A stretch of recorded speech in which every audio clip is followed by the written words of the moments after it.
What's up guys? It's been a while, but let's take a look at another top 10, as today we're taking a look at the Overwatch maps and see which ones are the best in terms of lore, design and gameplay aspects.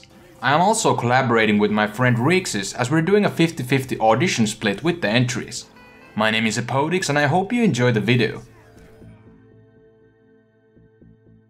What's up guys, it's Reexus here. So, at the number 10 spot we have an escort map, Junkertown. Located in Australia, Junkertown reveals some key backstory for Junkrat and Roadhog, adding character to an already dynamic duel and further tying them into the Overwatch universe. According to the lore, the Australian Omnium was blown away by the ALF, the Australian Liberation Front, and the remains will turn to what is now Junkertown, a town populated by the Queen and her cronies. Gameplay wise, this map in the escort map was 3 points to push through, with point A being outside of a town open airspace, point B inside the actual town with a bountiful of high grounds to choose from, and point C located inside the Queen's very own home, no doubt defunct Omnium mine. Temple of Anubis. Oh, the beloved 2 CP maps, but honestly I wanted to have at least one, so here we go. Located in the heart of Egypt, the Temple of Anubis is home to 2 prominent heroes in the Overwatch lore, Ana and Pharah. Starting off in a massive sandcrawler, the map makes the burdensome task of attacking an assault map somewhat more tolerable by distracting you with a beautiful map design featuring statues, arches and obnoxious sniper's nest. Yet beneath the tranquil looks of Anubis lies a dark secret. It is said that underneath the guise of an archaeological dig, the Temple of Anubis hosts an AI that played a hand in the demise of Overwatch.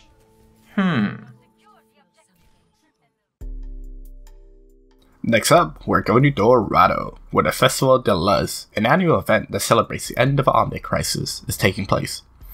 Dorado is also the origin city of our favorite hacker Sombra, as well as the last lone location of Soldier 76. Dorado is an escort map that takes you through first a festive city, then the infamous bank where Roadhog and Junkrat conduct their heist, and finally into a power center created by Lumerical, which all in all makes it a fascinating map.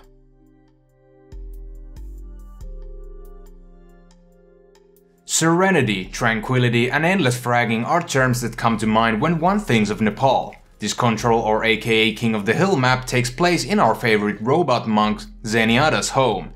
Built into the side of a mountain, the 3 maps resembles that of a staircase, with one being built higher than the next. Featuring a bottomless pit in a sanctum, the deceptively peaceful village and the ever so chaotic shrine, Nepal, like all King of the Hill maps, allows the players to showcase their skill in all-out battle. Another map that has a starring role in the Overwatch lore, Watchpoint Gibraltar was a sanctuary of Winston when Overwatch got shut down. Built on the Rock of Gibraltar, this Watchpoint stood guard over the Mediterranean. When Winston decided to relaunch Overwatch, his first task was to re-establish the satellite communication system previously employed by the organization, and he achieved that by delivering a satellite to the rocket situated at the other end of the map. Built with a bountiful of high grounds and verticality, this map rewards highly mobile compositions a hero like Winston, Genji, D.Va, allows them to showcase their skills. Point A of the map takes place right outside the actual command center of the Watchpoint, where attackers can explore the lore of Overwatch through the many details around spawn. Point B is inside the hangar, where a large spacecraft looms over the player, a reminder of Overwatch's heydays. The final stretch is the rocket phase, where the attackers try to push the satellite all the way to the end, so it can be launched into space and set to start for the rebirth of Overwatch. Next we have our first assault/escort aka hybrid map in our list as we move on to Germany's featured map Eichenwalde. It serves as the hometown of the Crusaders and introduces more backstory to Reinhardt, who was able to keep the Omnics away from Stuttgart. Visually the map looks really neat and each of the sections leaves room for diverse tactics and fun gameplay. The first point feels somewhat narrow but leaves up many routes for attackers, as for the second point it introduces the castle and bridge sections that has more open areas to explore, as the last point takes place inside the castle where things will get up close and personal because of the low amount of space given.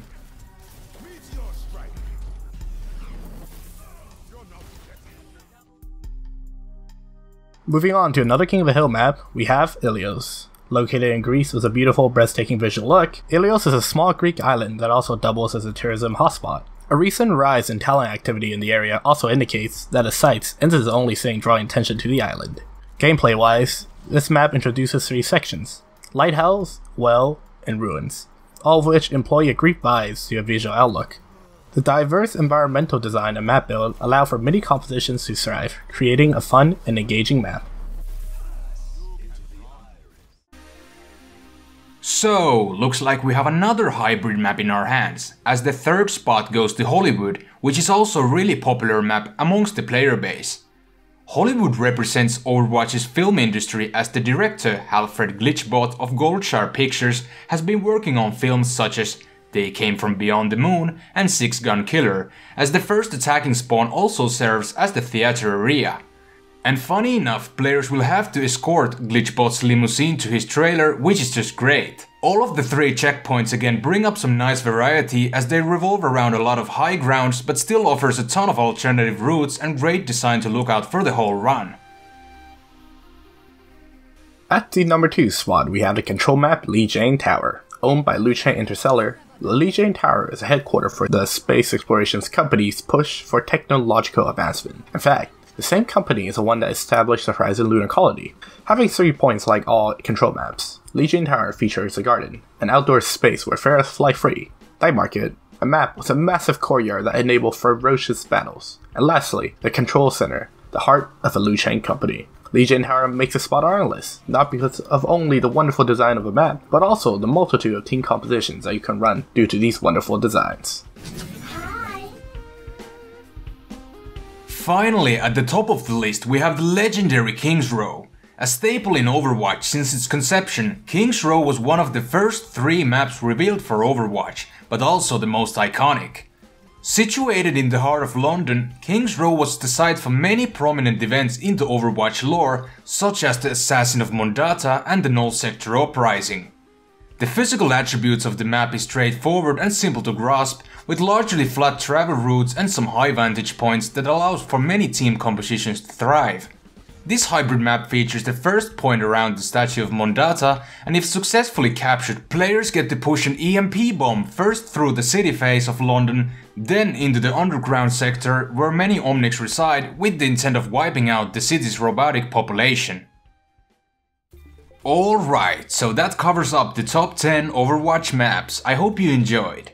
Huge thanks to Reexus for helping me out with this video, and as always, let me know what you thought of this video in the comment section below. And yeah, we still like the other maps like Blizzard World, Volskaya Industries and Oasis, but as top 10s only can have 10 entries, I can't have them all included. That's about it for this time. My name is Hepodix and have a nice day.